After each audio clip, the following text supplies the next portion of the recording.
काहे रोता नहीं हम तो एकरा फेर बरुआते जे बिहने चल जाए ते काहे रोता हम तो है मौग महाराज के सुतल देख के रोता नहीं बोल बोल काहे रोता बोल ए जा काहे तने मीठ बोल दे लाठी चलावता ए जा आओ झूठ बोलो ए हमर कोरीज मुंह को आवता मुंह को बताओ तन मीठ बोल ए हमर सोनावा मुंह को गिरी कमलेश खोई गया बाके बोल जल्दी बोल फसाड़ी जल्दी हवा बोलने वाली जान सोना ए करीजा का रे हम लोग ऐसे कुछ कहे खाती आइल बने हां तो कह दे ए जान न कोहली कहा था और न ही दिल के भीतरी सहले सहाता हां तो गी दे कमलेश खा जा ए जान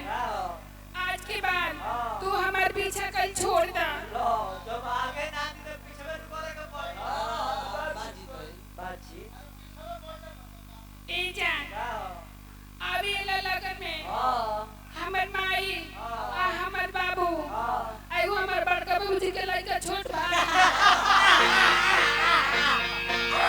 का भले हमर बड़का बाबूजी के छोट लड़का मिल के हमर शादी तय कर देले बा हां कौन है तो से भइल बा तू यही जगह मत बताबो ए जान अब हमारे अंतिम मिलन बाटे आजा पहले मुंह ये तरह काटे ए जान हम लोग की कार्ड देवे खातिर आइल बानी कार्ड हां काय खाते काई खातिर हां काई खातिर हमार बारात के दिन ही आई बाबा पतर दिगे पतर चाटे हमने जयमाला के दिन ही आई और हम अपना दूल्हा में माला डालनो तू जानम के रोरी में तो हां तो यो दूसरा में को ये तो पूछी तोरे में करो जयमाला हट जा हमरा सामने से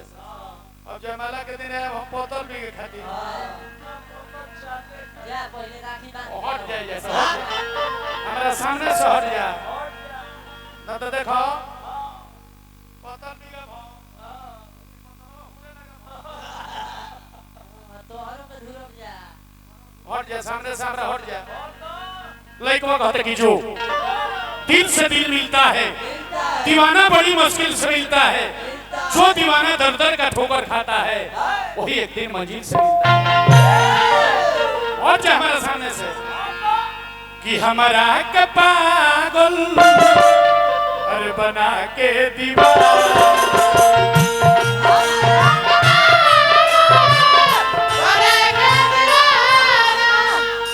हमारा के पागल बना के दीवाना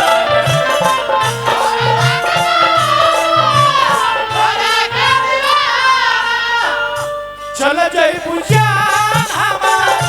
चल जाए बुझान हमार कोई के बेगाना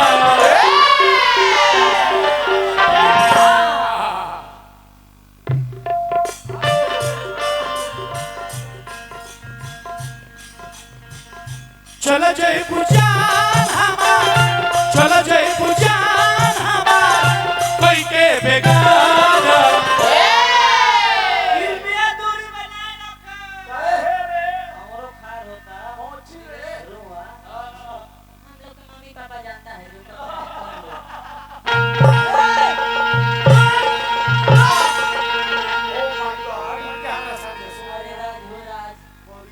कि चल जाए बुझान हमार चल जाए बुझान हमार कोई के बेगाना अरे हमरा के पागल बना के दीवाना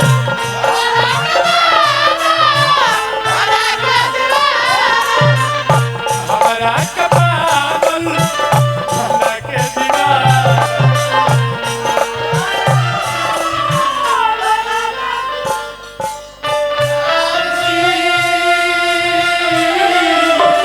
Ah!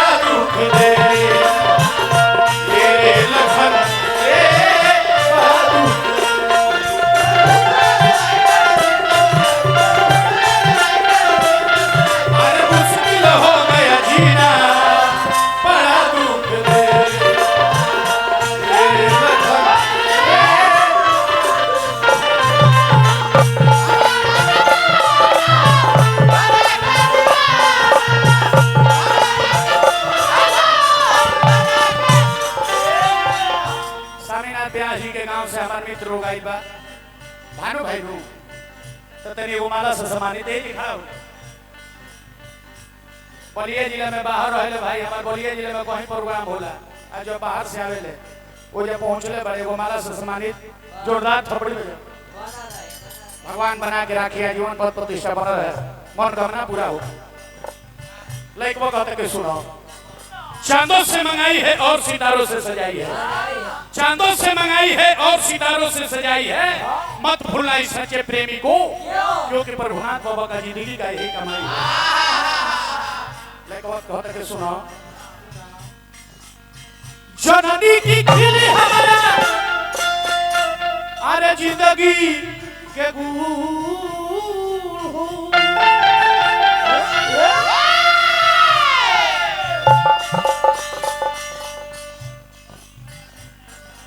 पंडित बाबा कोटेदार साहब की तरफ से फिर पुरस्कार मिलल बा हम हार्दिक हार्दिक अभिनंदन करो नारायण जी से प्रार्थना करो नारायण जी बना के रखे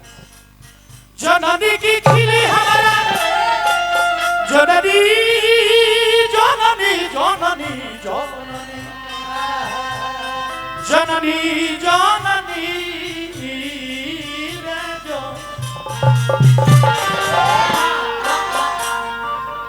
जननी की खिली हमारा अरे जिंदगी के गुल हो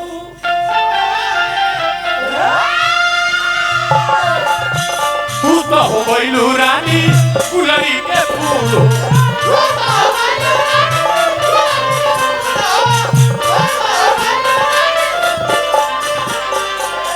चांद के टुकड़ा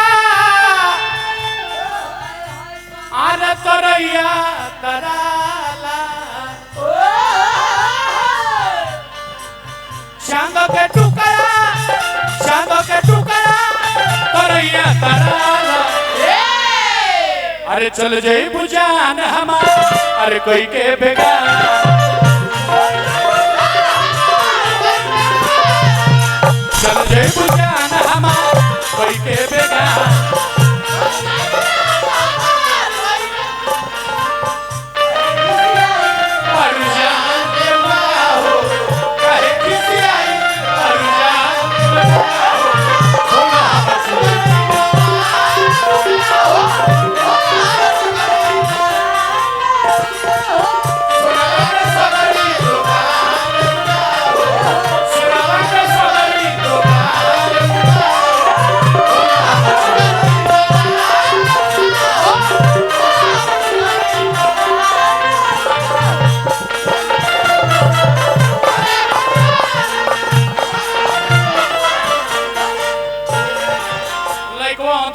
सुनो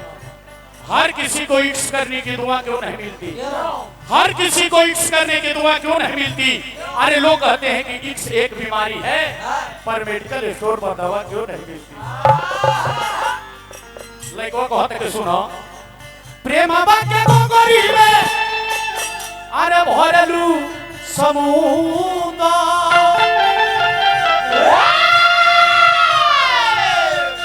गीत लेखल हमारे गुरु भाई बागी बलिया उत्तर प्रदेश वीरों की धरती जवानों का देश हमारे गुरु भाई सुरेंद्र सिंह जी के लिखल गीत प्रेम के गोगरी में अरे भरलू समुद्र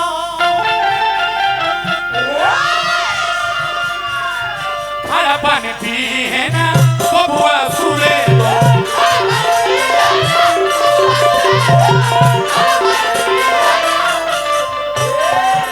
देखी के महात्मा बाबा देखी के महात्मा बाबा लिख दे निगाना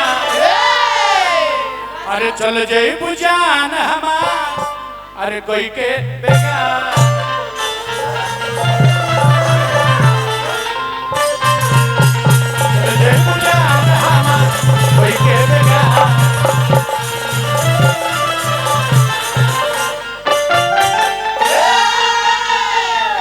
मोहन दुबे जी पूर्व प्रधान पुरस्कार भेजल लोग नहीं हार्दिक हार्दिक अभिनंदन बा।